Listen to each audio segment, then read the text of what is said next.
নমস্কার, সবাইকে স্বাগত আমার চ্যানেলে। বিএডে থার্ড সেমিস্টার লার্নিং ডিজাইন নিয়ে আজকের ভিডিওতে আলোচনা করব। আর আজকে তোমাদের ফিজিক্যাল সায়েন্সের 10 নম্বর লার্নিং ডিজাইন। এর আগে 9টা লার্নিং ডিজাইন আপলোড করেছি, তোমরা যারা এখনও সেই ভিডিওগুলো দেখোনি অবশ্যই সেই ভিডিওগুলো দেখে নাও। আর চ্যানেলটিতে নতুন থাকলে অবশ্যই বলবো একটা সাবস্ক্রাইব করে দিও। প্লেলিস্ট চেক করলে তোমরা সমস্ত ভিডিওগুলো পরপর পেয়ে যাবে লার্নিং ডিজাইনে। আজকে তোমাদের ক্লাস 9-এর উপর লার্নিং ডিজাইন নিয়ে আলোচনা করব। আর এর একক হলো পরমাণুর গঠন। এর অন্তর্গত 5খানা উপএকক আছে, তার মধ্যে একটি উপএকক নিয়ে আজকের ভিডিওতে আলোচনা করব। প্রথমে 1 নম্বর উপএকক হলো পদার্থের সাধারণ ধারণা। 2 নম্বর উপএকক হলো পদার্থের মধ্যে আধানযুক্ত কণাসমূহ। 3 নম্বর উপএকক হলো পরমাণুর গঠনের ধারণাসমূহ। 4 নম্বর উপএকক পরমাণুর মধ্যে ইলেকট্রন বিন্যাস।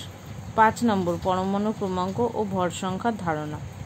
আর আজকের এই ভিডিওতে পরমাণুর গঠনের ধারণাসমূহ নিয়ে আলোচনা করা হবে।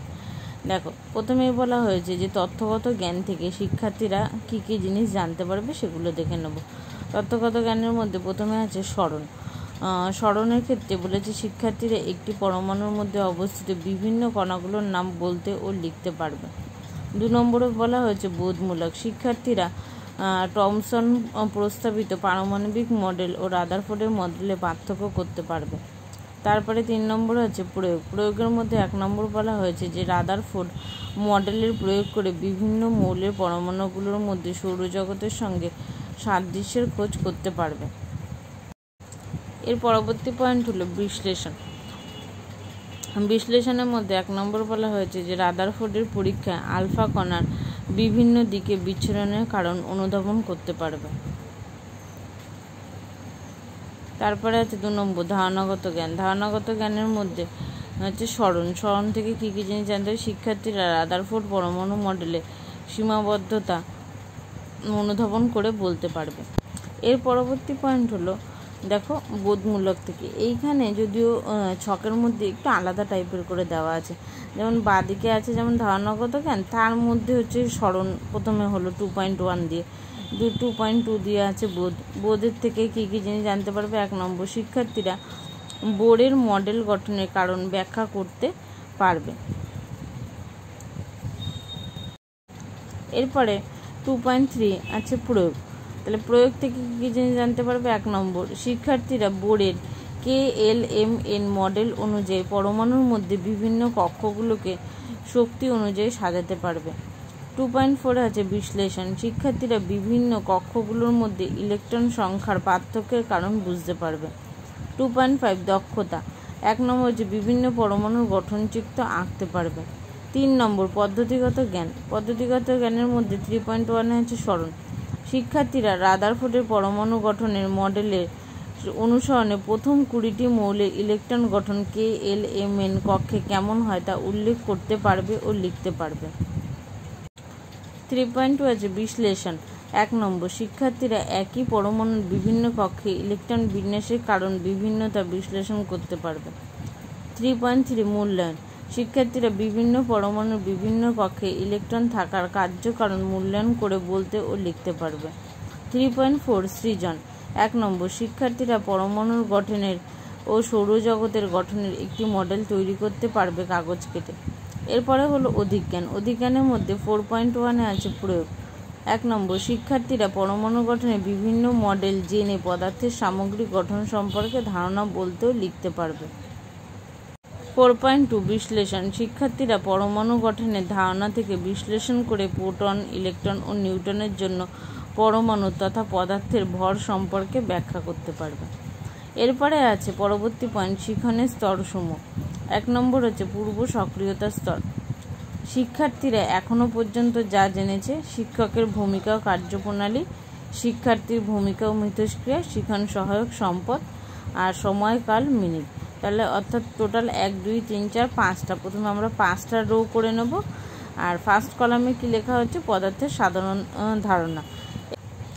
দেখো প্রত্যেকটা ছকের সঙ্গে দেওয়া আছে যে কোন পদার্থের পরমাণু হয়। তারপরে এখানে ভূমিকা কী আছে উদাহরণ দেওয়া আছে। এবারে 1 নম্বর 2 নম্বর করে পুরো ছকটা তোমরা ভালো করে দেখে নেবে। 2 নম্বর বলে আছে পদার্থের আধানযুক্ত কণাসমূহ, ইলেকট্রন, প্রোটন আর নিউট্রনের মধ্যে। তারপরে বলেছে ইলেকট্রন যেমন ঋণাত্মক, প্রোটন ধনাত্মক এবং নিউট্রন ভিন্নস্তরিত। বোর্ডে ইলেকট্রন, প্রোটন, নিউট্রন শব্দ তিনটি লিখে অথবা থার্মোকলে বিভিন্ন রঙের বল দেখাবেন। এরপরে 3 নম্বর আছে পরমাণুর সংজ্ঞা। পরমাণু কাকে বলে? মৌলিক পদার্থের ক্ষুদ্রতম কণা হলো কি? পরমাণু। তারপরে বোর্ডে পরমাণুর বৈশিষ্ট্যের উল্লেখ করবেন। কোনটার ক্ষেত্রে 1 মিনিট, কোনটার ক্ষেত্রে 2 মিনিট, পাশে দেখো সময় দেওয়া আছে। এরপরে 2 নম্বরে আছে সক্রিয়তা স্তর। সক্রিয়তা স্তরের মধ্যে যে সমস্ত, এখানেও ঠিক সেম রকমভাবে তোমাদের 5টা রো করে নিতে হবে, একই পয়েন্টগুলো আছে। এরপরে দেখো 4 নম্বর, আগে 3 নম্বর পর্যন্ত দেখলাম পরমাণুর সংখ্যা, এবার 4 নম্বর বলা আছে থমসনের পরমাণু গঠনের মডেল। এবার থমসনের পরমাণু গঠনের মডেলের চার্টের মাধ্যমে দেখাবেন এবং শিক্ষার্থীদের জিজ্ঞাসা করবেন। শিক্ষার্থীরা বলবে গোলাকার, যার মাঝে ইলেকট্রন আছে।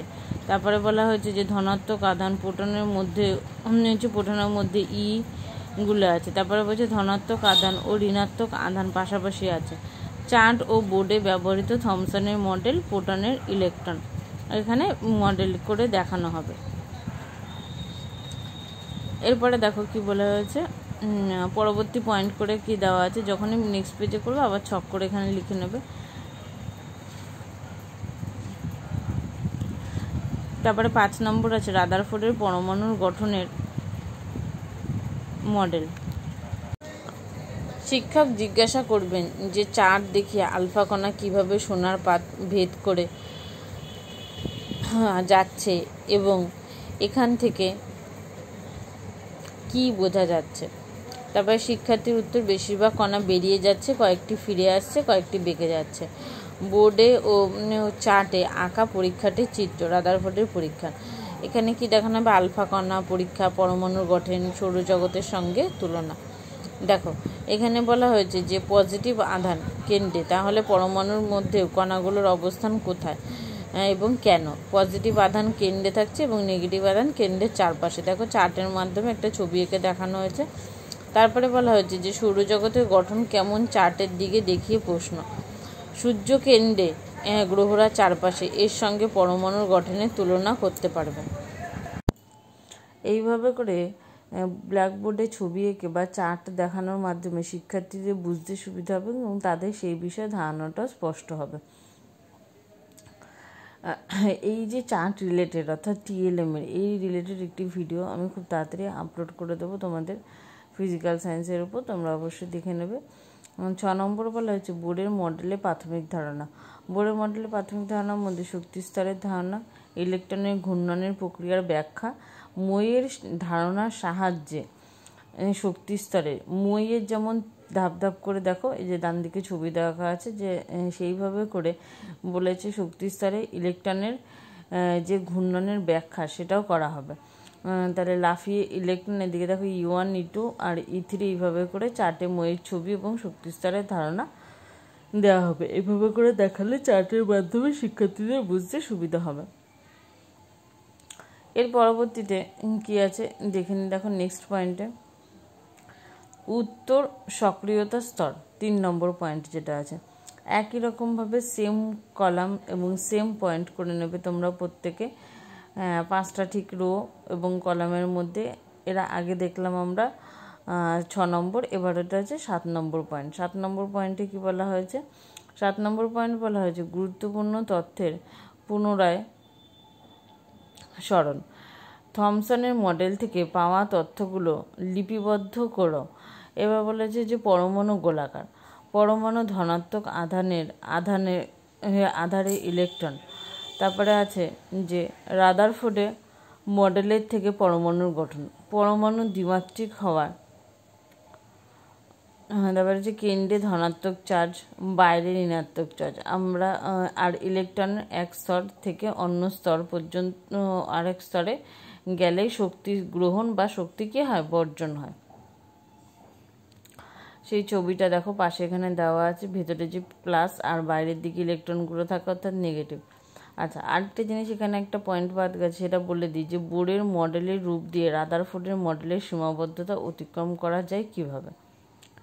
এর পরবর্তী পয়েন্ট 9 নম্বর। 9 নম্বরে বলা হয়েছে মূল্যায়ন এবং শিখনের মাত্রা যাচাই। হাইড্রোজেন পরমাণুর গঠনচিত্র অঙ্কন করে রাদারফোর্ডের পরমাণু মডেলের সাহায্যে কী করা হবে? পরমাণু মডেল অনুযায়ী আচ্ছা, শিক্ষার্থীরা হাইড্রোজেনের পরমাণুর গঠনটি অঙ্কন করতে পারবে। এখানে দেখো ক্লোরিনেরটা এখানে যেমন বলা হয়েছে যে 17Cl35 পরমাণুটি ইলেকট্রন বিন্যাস লেখো এবং চিত্র করো। আর তারপর হচ্ছে শিক্ষার্থীরা প্রোটন সংখ্যা ইলেকট্রন সংখ্যা জেনে পরমাণুটির গঠনচিত্র আঁকবে। চার্টে ছবি থাকবে এবং বোর্ডেও আঁকতে হবে। এই ছবিটি চার্টে দিয়ে পূরণ করতে বলা হবে।